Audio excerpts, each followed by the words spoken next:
All right, so for this one, we're going to look at integration by parts, which sort of lets you work backwards from the product rule. Um, and natural log problems are sort of ready-made for that. If you have x times a trig function or x times an exponential function, those would also be common integration by parts problems. And remember, we have our little mnemonic device, which you could certainly have written on your note sheet for the AP test. This helps me decide what is going to be U for integration by parts. And so L is the first thing, logs, inverse trig, algebraic, trig, and exponential. And so as soon as I see a log, that is an excellent choice for U, which means dv is whatever's left, which in this case is x dx.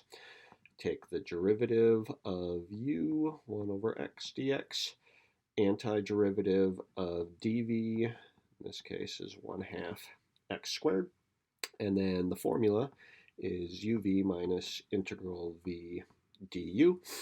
And so I plug things in, u v minus integral v du. And the trick is, or the hope is, that we can do this integral. At first glance, this one looks sort of messy, but of course we can do a little algebra. X squared times 1 over x is simply x. And so all this other stuff just gets copied down.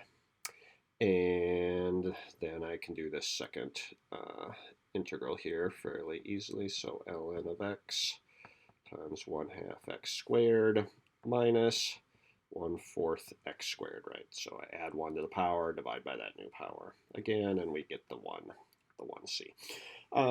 Most people, I think, were in pretty good shape on integration by parts, so it probably just takes a little practice for it to come back.